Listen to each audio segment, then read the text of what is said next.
there, this is John from Heroes and Legends, and welcome to week 2 of official Shadows Over Innistrad spoilers.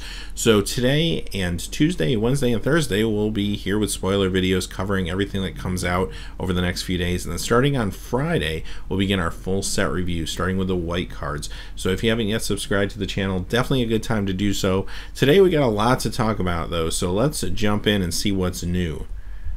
First off, we have another version of the clue token. So we saw one clue token last week. Here's another one. Not sure if we're going to see maybe a third version of this, like we saw the 3 different Eldrazi's in the previous sets. But we know there'll be at least 2 clue tokens, so here's the new one. We also get a look at the basic lands, and this time around, even though Shadows is a big set, there's only going to be 3 of each type of basic land, which is fine with me. It means more room for other cards. But here's the plains. Just a quick look at the islands. There's the swamps, mountains, and finally forests. I really like the art on these. I know we're all going to miss full art lands, but I do think they did a really fine job with the art for all these Innistrad lands, and they really have that Gothic Horror Innistrad feel to them. Alright, let's look at the new cards. First off, Engulf the Shore. 1 blue, 3 generic. It's an instant. Return to their owner's hands all creatures with toughness less than or equal to the number of islands you control. I will say I'm not sure exactly what's going on in the picture there. Maybe an octopus, maybe something else. Let me know in the comments below what you think it is. I think that's pretty cool art though.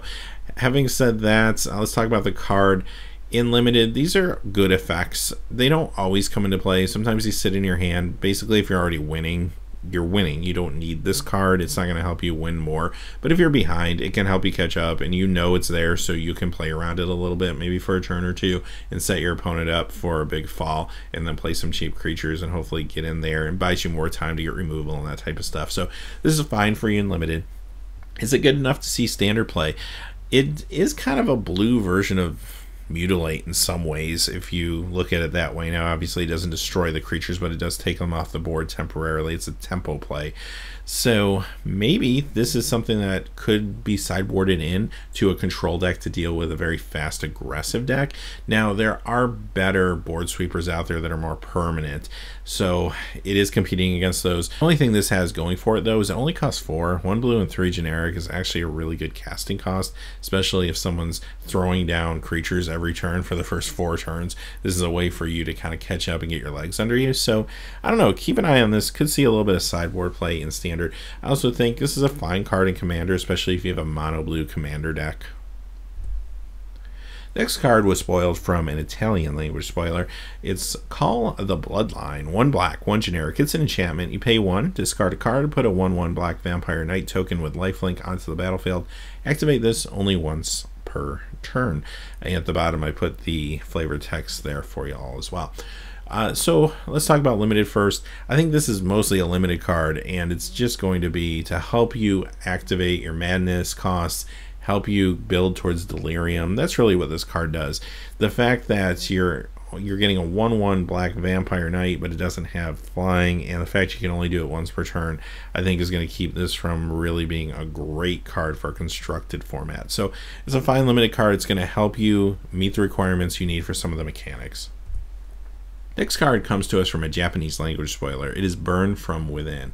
Red and X, it's a sorcery. Burn from Within deals X damage to creature or player. If a creature is dealt damage this way, it loses indestructible until end of turn. If the creature would die this turn, exile it instead. So it's a disintegrate type card, but it also takes away indestructible, and that's actually pretty cool.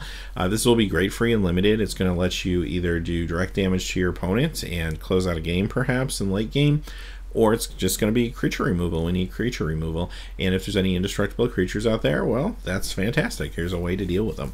As far as standard goes, I don't really know where this fits offhand. I do like the fact that it can do direct burn damage to a player, and this is something that maybe an aggressive deck like an Atarka red deck might want something like this towards the higher end of their curve to close out a game. But I don't know if they need it, and a lot of the aggressive red decks don't want to play a whole lot of lands, so this becomes maybe not quite as good in those decks, but maybe it's just good enough. Even if you're only doing like 3 damage with it, maybe that's enough for it to matter. So keep an eye on this one. I mean, it could make its way in limited quantities into a standard build here or there, but overall I think this is a fantastic limited card for sure. Next is Sin Prodder, 1 red, 2 generic. It's a devil with menace, 3/2. At the beginning of your upkeep, reveal the top card of your library. Any opponent may have you put that card into your graveyard. If a player does, Sin Prodder deals damage to that player equal to that card's converted mana cost. Otherwise, put that card into your hand. Okay, so this card was inspired by Dark Confidant, and Mark Rosewater did an article today talking about that a little bit. Definitely check that out if you get a chance. But I will say, much like Dark Confidant, this is a good card. Maybe not quite as good as Dark Confidant, just because it costs extra mana, and it does allow your opponent to make some decisions, which is usually not a good thing. However, this card is so pushed, I'm willing to overlook that and say this is still a very, very good card. So first off, limited. Yeah, you know what? This is a bomb. You're going to play this 3/2 menace for 3. You probably would have played it anyway. So on top of that, you get to look at another card and either let your opponent take some damage if it's not a land, or it goes into your hands. Yeah, that's phenomenal. Now for standard, yes, this will see standard play. It's that good, and I get it. Like, if you turn a land, it's kind of a waste in a way. They're just gonna have you toss it in your graveyard, but at the same time, who cares? If you're playing an aggressive red build, you don't want that many lands. Okay, so you lost a land. Wonderful. You're still drawing your card for the turn, right? So you really lost nothing. And yeah, there are going to be times that you're going to flip a card, maybe like the last card we saw that only costs 1 red converted mana. Then your opponent might take 1 damage instead of potentially the 4, 5, 6 damage they might have taken if you actually drew that card. But you can't forget that you're still drawing another card. So it's just kind of card draw at that point. It's still luck of the draw. What you get off the top deck is what you're going to have in your hand anyway. It might be a good card, it might not be, but at the same time, you just will eventually whittle your opponent down, because this deck, the aggressive red deck, is just trying to get them down to 0 as quickly as possible, and this is a way to continue doing that twofold, hit them from basically 2 sources. So this is really going to be, I think, heavily played in standard. I think this card could see modern play. I think it's that good. And as far as legacy, vintage, I don't really see it there, just because you get to the point where the casting costs of cards become so low, it might not be as good in those formats. Commander's another format that this could be a fun little card, but because all opponents have the ability to make you kind of ditch the card, and life totals are so high to begin with, that it's just not quite as exciting there. But I do like the political element, where some opponents may have to make a decision of maybe letting you keep a card to play into your favor. I think that could be kind of fun, but I don't see it as a super powerful commander card. This is definitely pushed as a competitive card. Next is Tireless Tracker, 1 green, 2 generic. It's a human scout, 3/2. Whenever a land enters the battlefield under your control, investigate. Whenever you sacrifice a clue, put a +1/+1 counter on Tireless Tracker. So let's talk about limited first. You'd probably be happy again to play a 3/2 for 3, and that may be good enough in a lot of decks, but you get all that plus upside. Whenever you play a land, which is something you're going to be doing anyway, then you also get a clue token. Yeah, that's phenomenal. And then I love the fact that these clue tokens sit there, and as long as you have open mana and some clue tokens on the board, you can attack in with this creature and at least threaten that you can pump it. And that alone may make your opponent just take some extra damage or really make some bad decisions when it comes to blocking. So this is really strong and limited, and not to mention, once you get to the mid to long game, you're drawing cards off it and growing it. That's awesome. As far as standard goes, this seems like a powerful card. The only thing I will say, I think it's a little too early to decide whether there's going to be kind of an investigate deck that's good enough for standard. Once we see all the cards on Friday, we'll probably be able to make a better estimation on that. Right now, I don't feel like all the pieces are there to build a deck that's going to hang with things like a Tarka Red or that type of style deck. But you don't know, because this is a pretty powerful card, and if there's some other ones like this, then who knows, it might make it there, or it might be able to work with some sort of Selesnya weenie build where they work together well with the Investigate tokens. Who knows? But until we see more, I think it's hard to say that for sure.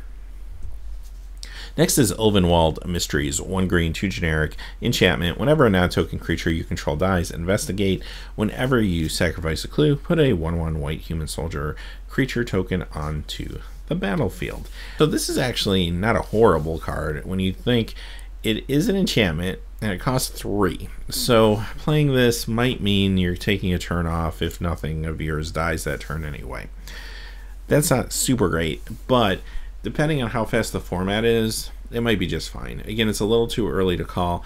In limited, if we're up against a really fast aggressive format, I probably don't want to play this. But if I'm in a format that's a little more normal speed, this could be a fine card, and it could see some play, again, depending on the deck and what I'm doing.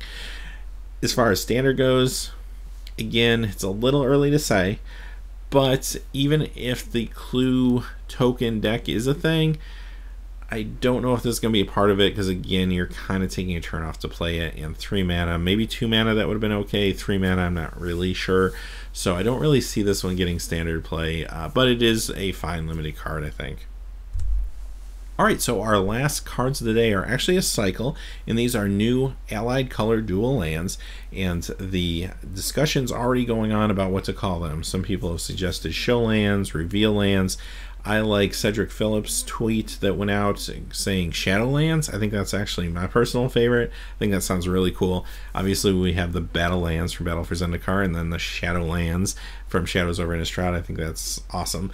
So that's what I'm going with today. I'm going to call these Shadowlands, but hey, you know what? Put in the comments below your thoughts what your favorite name for these are, or come up with a new one.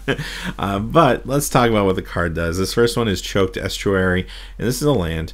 As it enters the battlefield, you may reveal an island or swamp card from your hand. If you don't, then it enters the battlefield tapped, and you can of course tap it for blue or black mana. I think this is really cool design, and it's really going to make you think about your deck building, because you have to decide now, are you going to use Battle Lands? Are you going to use Shadowlands? Are you going to use a combination of the two? And if you do, how many basic lands do you want in your deck as opposed to Shadowlands versus Battle Lands? You're really going to have to sit down and figure out this mana base, and it's not going to be, I think, easy or straightforward. I think it's going to take a lot of testing to get this right, but I like that. I think that's really awesome, and I think that's a cool way to design cards, especially dual lands.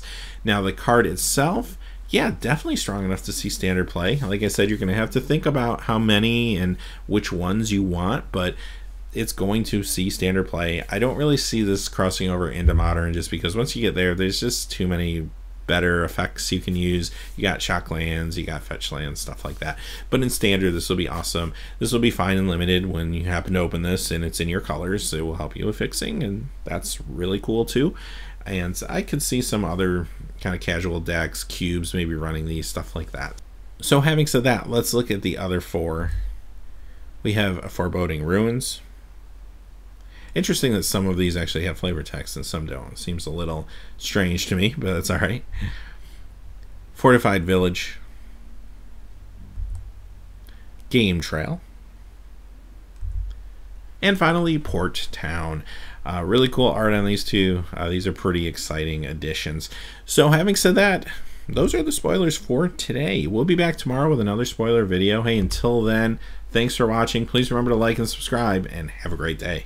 Hey, thanks as always for watching. This video, like all my videos, was made possible by the generous support of viewers like you on Patreon. Even a donation of $1 helps me to keep growing this community and creating better quality videos for all of you.